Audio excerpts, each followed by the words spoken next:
Evo, popili smo kavu i pojeli smo ono što smo pojeli za 1,50 €. Nije bilo loše. Sad idemo dalje. Neću se zadržati u ovom malom gradiću, idem prema jezeru. Tako da počinje biti vruće i želim se dokopati jezera šta je prije moguće.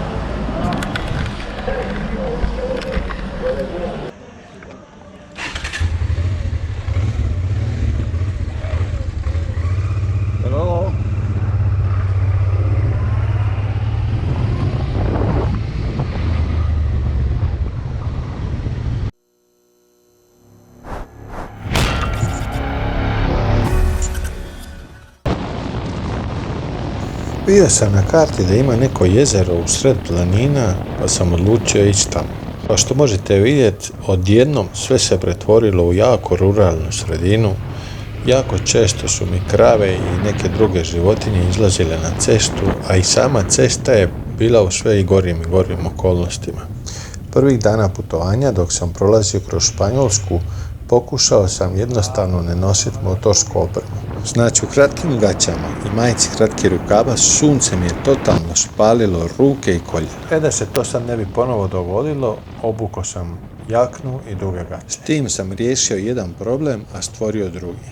Tjelesna temperatura je bila puno visoća sa svom opremom. Sa svakim pređenim kilometrom imao sam osjećaj da je cesta u sve lošijem stanju.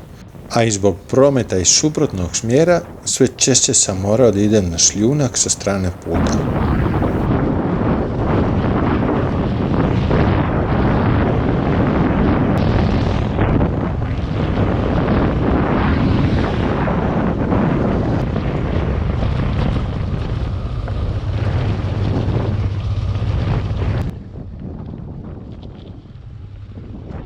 U sve to treba nadodati činjenicu da njihovi znakovi, većinom napisani na arapskom, meni ništa nisu pomagali. Tako da sam jako često morao stati da razjasnim u kom smjeru treba da idem i kako tamo da dođem.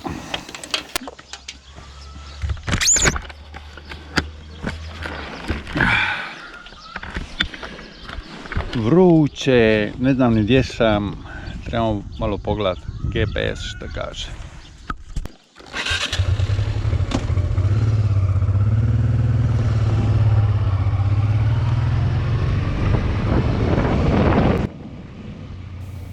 GPS je obećavao neko veliko jezero koje nije tako daleko i ja sam u glavi zamislio kako će lijepo da se bacim u tu hladnu vodu, da skinem svu robu sa sebe, jednostavno da se prepustim tom divnom osjećaju hladne vode i da se pretvorim sam u vodu.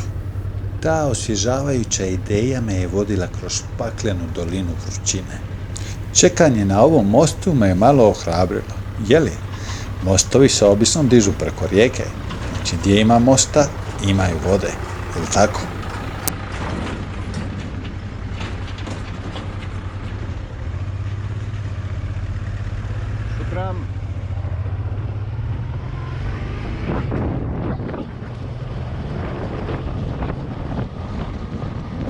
Pa i nije baš, ali moral je bio visok i bio sam ubijeđen da ću se okupati u jednome divnom, velikom, čistom i hladnom jezeru, ako tamo stignem živ, sa svim ovim prometom i ovim stanjem ceste.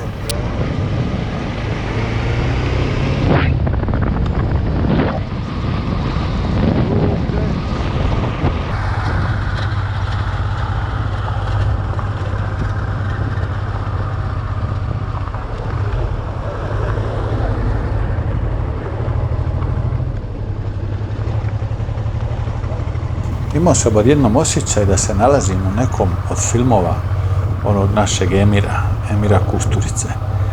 Samo nisam bio siguran jel se radi o domu za vješanje ili o crnom i bijelom mačku.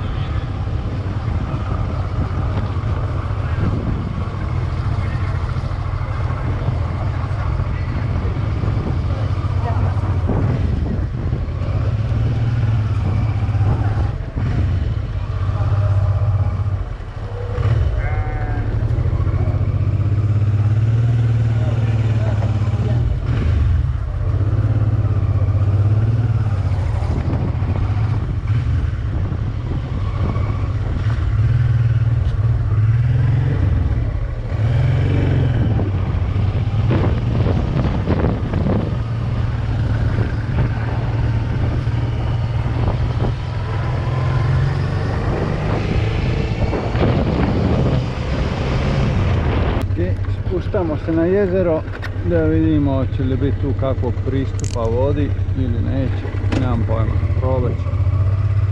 Dobro mi je došlo kupanje. Nadam se da put nije totalno sjeban. Zapravo došlo okolnost.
Ima na drugoj strani tako prljavo, ne dam se tu biti. Malo sam probiljiv, baš se tiče toga.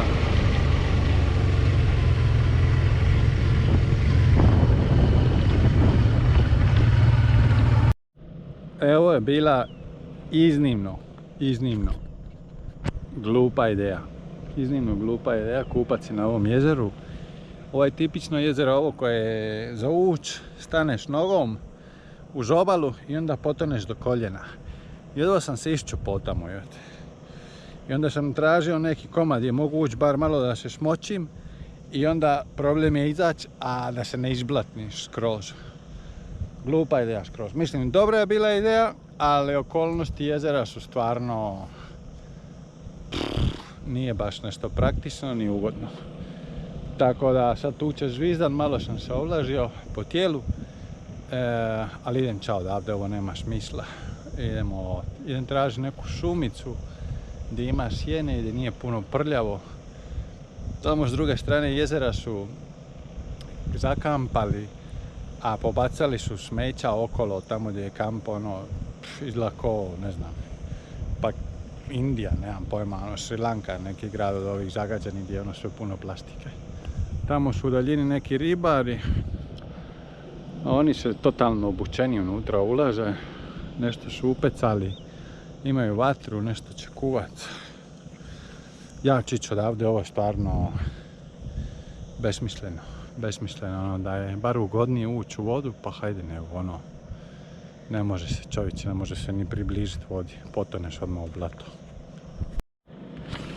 Idemo čas ovog glupog jezera, gdje unika što sam napravio, to je isprljat se i ništa drugo. Počinje da tuče teški zvizdan, mislim da ovaj punjač ne puni dobro, prećemo na onaj drugi, mislim da on ima više ampera. Mada ovaj piše da izlaze 2 ampera, mislim da nije tako.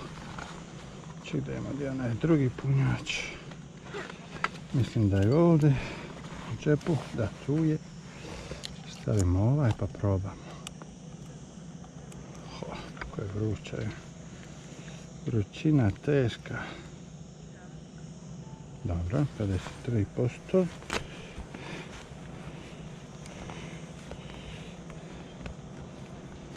Teška vrućina je.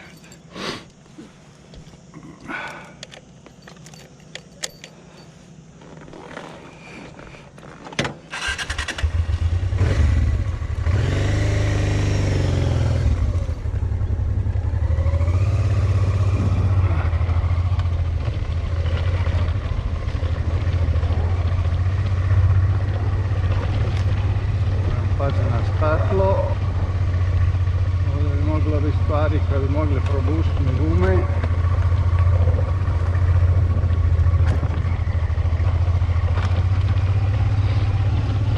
Dobro. Idemo časa glupog jezera.